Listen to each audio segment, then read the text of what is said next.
Everybody, Horseman here, and today I'm going to be bringing you an updated video on the Twisted Blades build that I had been leveling with. This is an update to my previous video, and I figured it would be a good time to kind of show y'all how it's been progressing.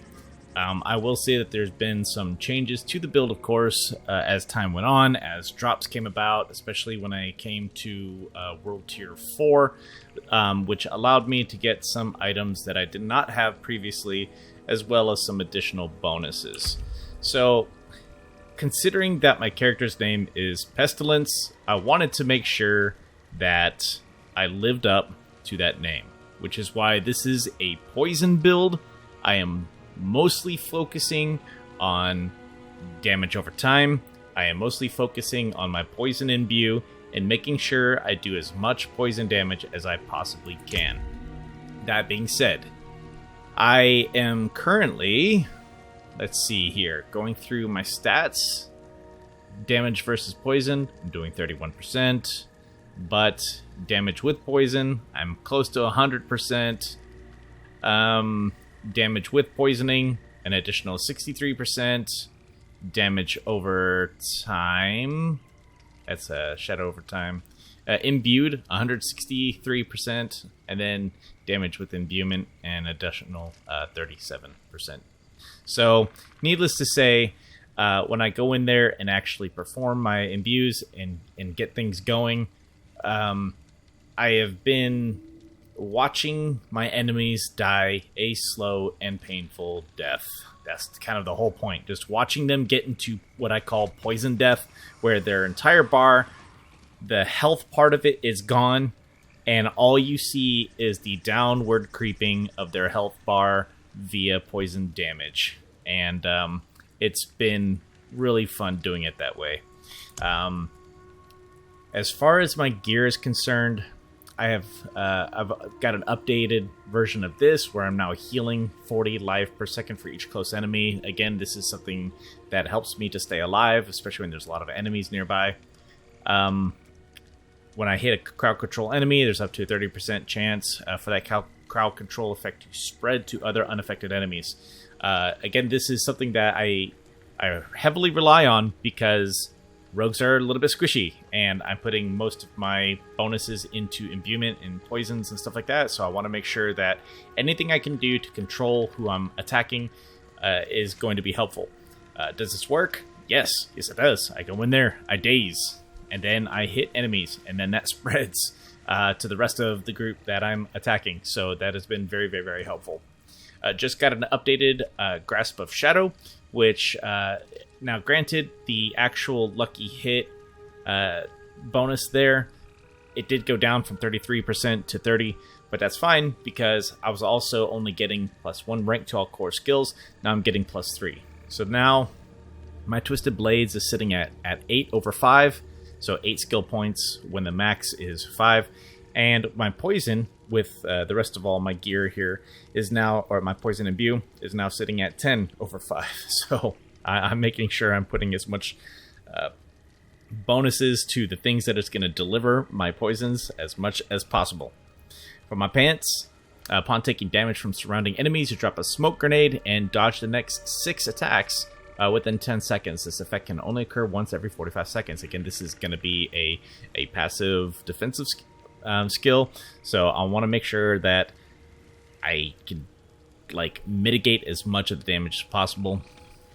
Automatically drop a smoke grenade at the end of dash. That is also very, very helpful in this case, and that's kind of like what the lead into my rotation is, if you will. I dash, it dazes the enemies, I put on my poison, I start hitting Twisted Blades, it starts to orbit, and everything is dazed, knocked down, blown up.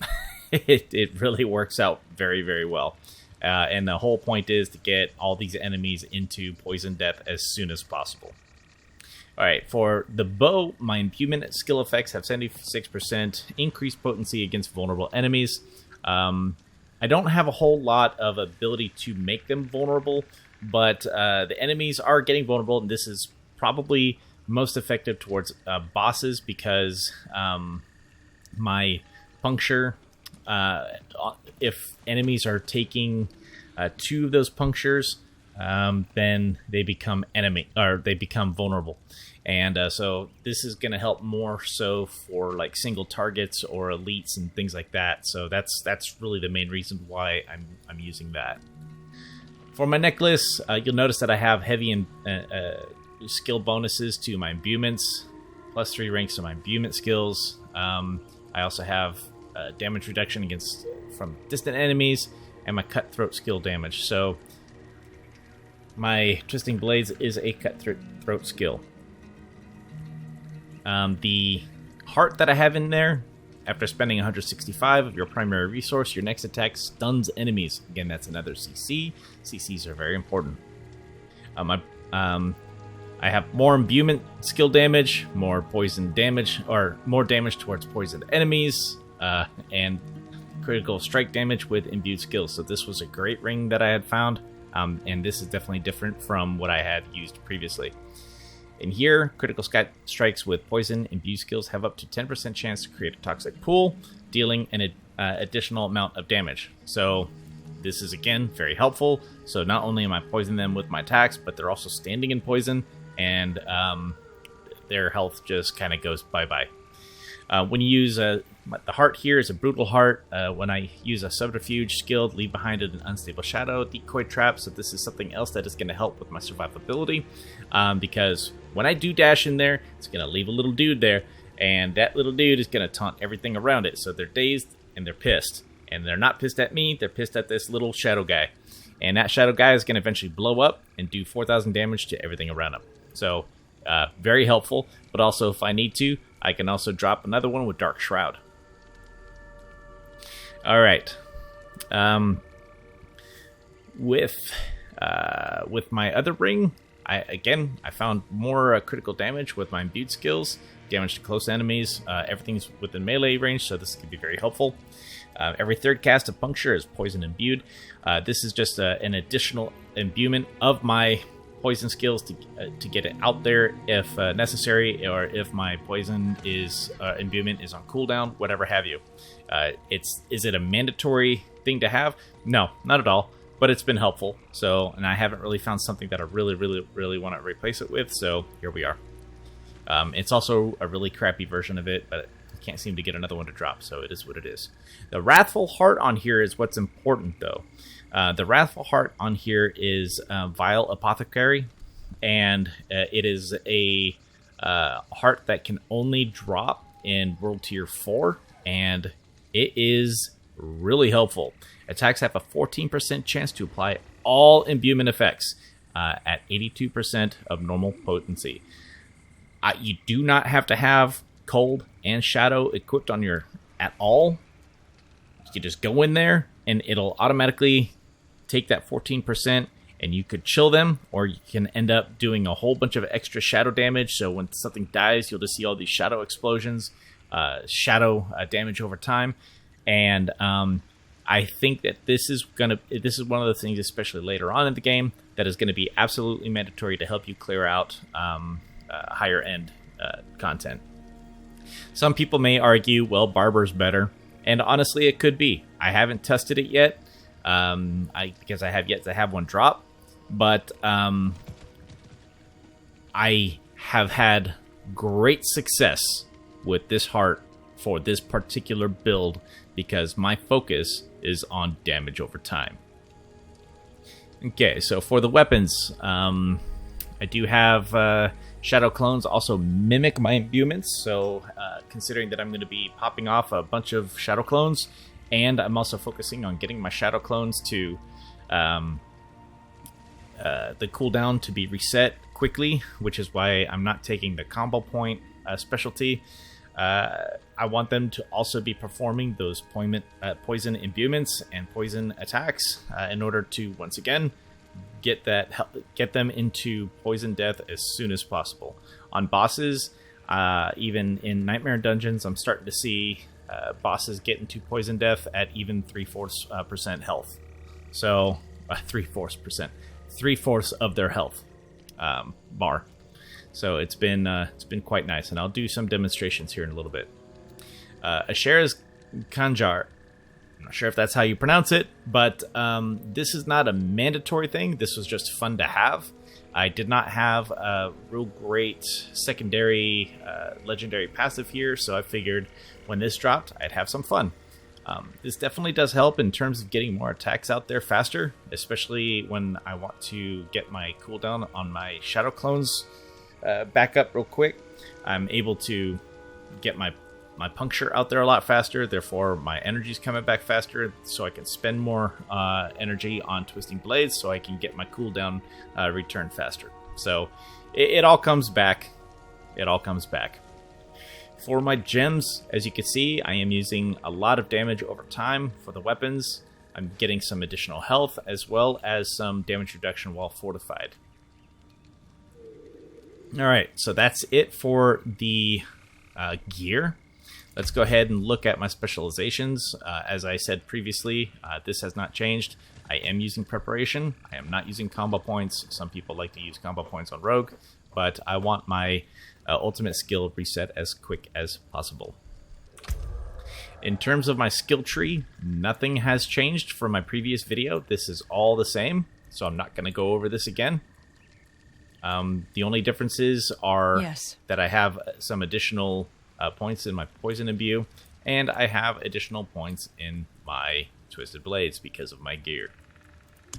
As far as Paragon is concerned, this is different from the last video because I think my Paragon only had this up there, only had the very first one.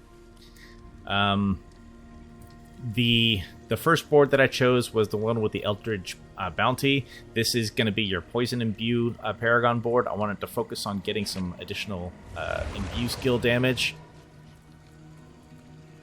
I put Efficacy, which again affects my imbuements.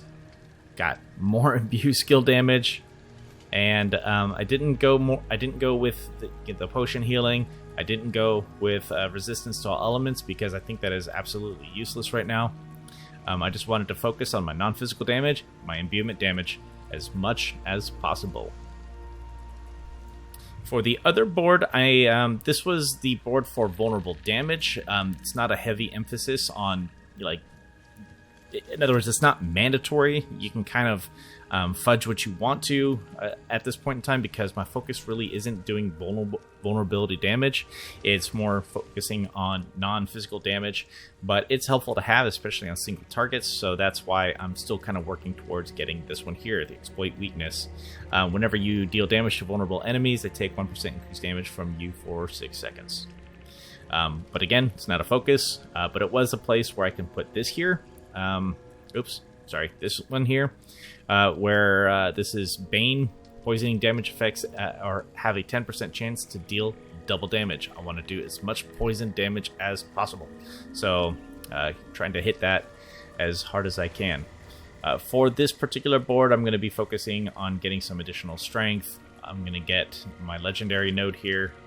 I would like to get some other defenses, maybe even my damage to elites, but really my focus on this board is just going to be making sure I get all of my additional bonuses and my legendary.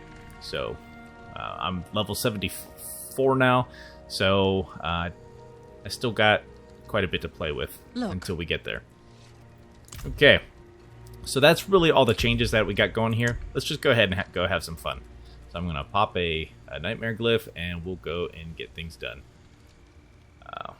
I'll err on the side of caution here. 27, which is still a 51. I'm sorry, still a higher level mobs. I think they're 81.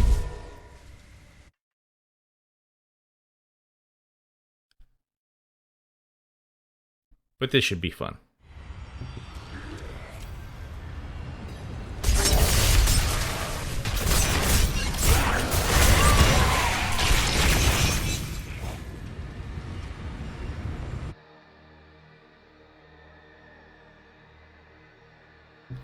Hopefully, after Tuesday, some of the sluggishness on the game is going to be alleviated. It's very hard to record and maintain good frame rates, so I do apologize for it looking a little bit choppy.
I need time to do that.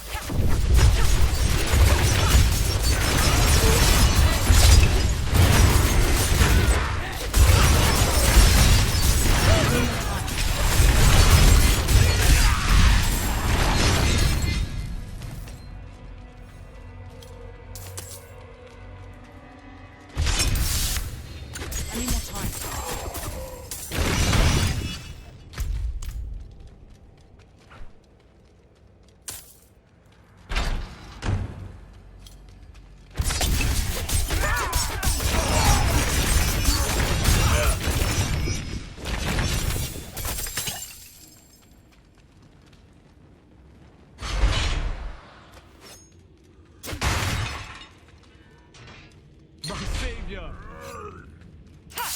I'm not ready yet.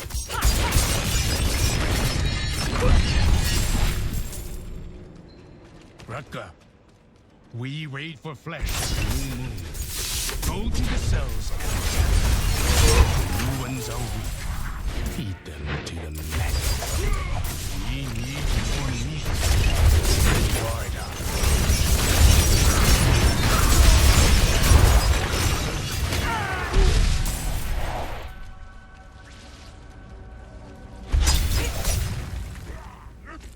Bless you.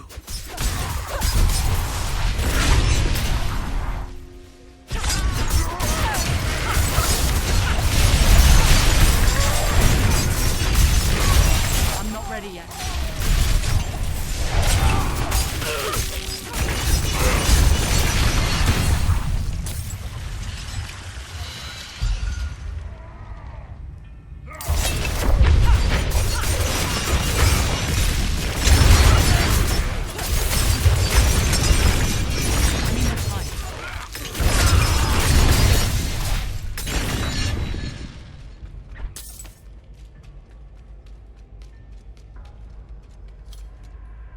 Yeah, definitely want to say sorry about the quality of the video.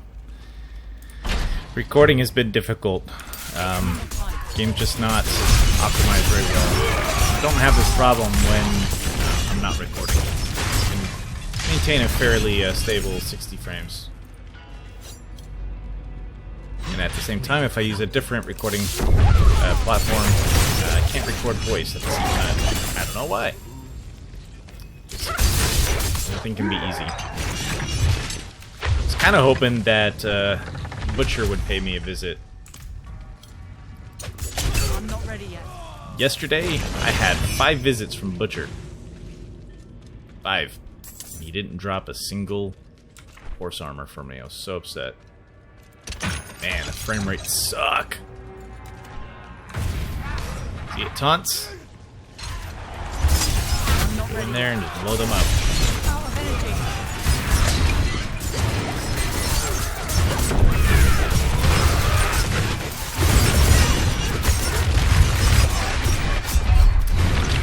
Eh, it happens.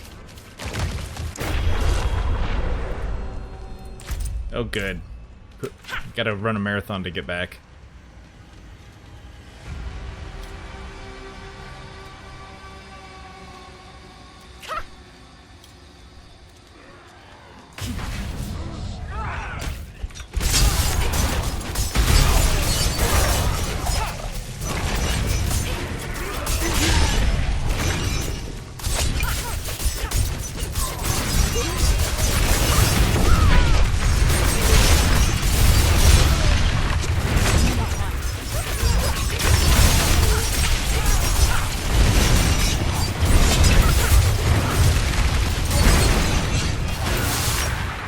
Oh, fire guy. Hate fire guys.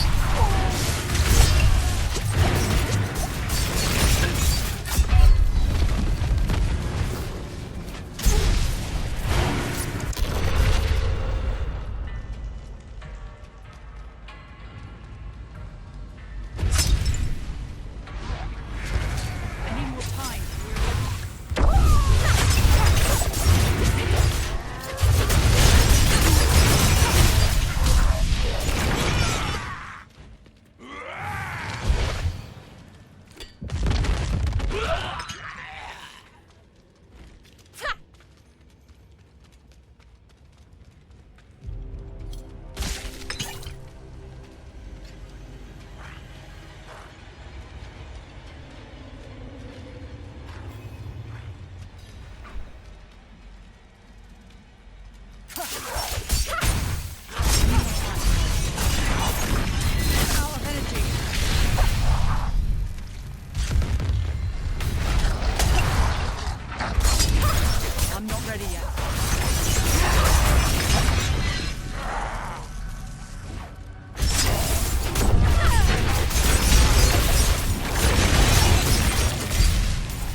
ready yet.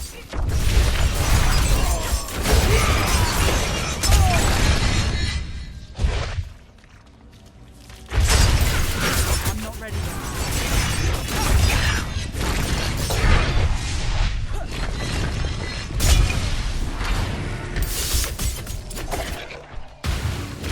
Any more time?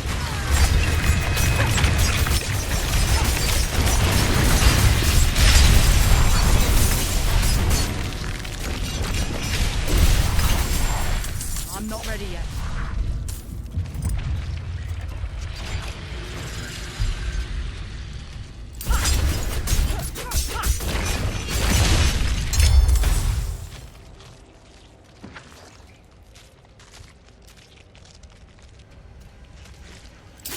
I'm not ready yet.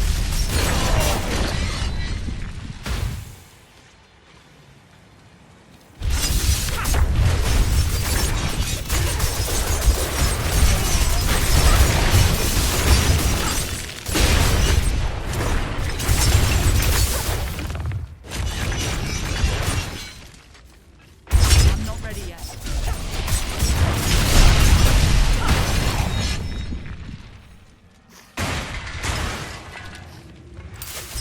I'm not ready yet.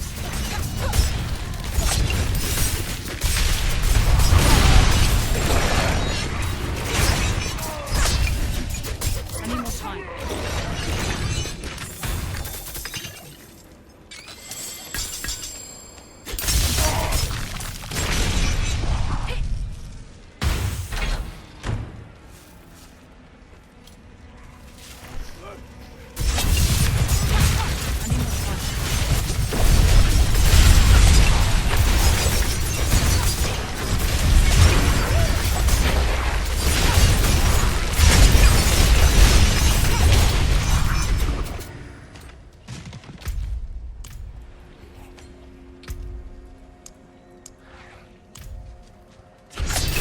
Any more time? Any more time?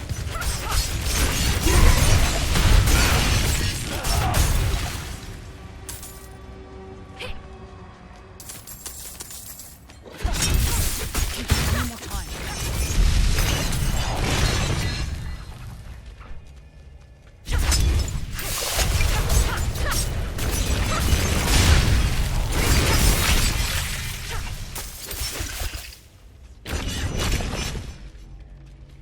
All right, and that's it. I hope you enjoyed this, and I hope it was helpful, especially if you're interested in building some type of just straight up poison imbue, damage over time type of twisted blades build. I really enjoy this build. I really enjoy just watching enemies die that slow death. Like I said, it's especially effective on bosses. So far in Nightmare Dungeons, I know that couldn't actually do a boss in this particular dungeon, but that's okay. You still see the effectiveness, especially on elites, as you take down their health slowly. But as you also probably saw, I died twice. Just getting overwhelmed. A lot of bad guys jumping up in the air, and it's true. This build especially is not as effective when it comes to CCs. So if I get CC'd, like frozen, stunned, knocked down, whatever, it's very easy just to get absolutely decimated, and especially susceptible to things like fire explosion or fire enhanced elites. So there's always pros and cons, glass cannon if you will. But if you thought that this build was helpful, throw this video a like. And if you have any questions, comments, or concerns, please put it in the comment section below. And hope to update this video again when I get higher in levels, probably maybe 94, or maybe even just wait till I'm 100 and see how this goes. Okay, so thank you again for watching. Talk to you next time. Horseman out.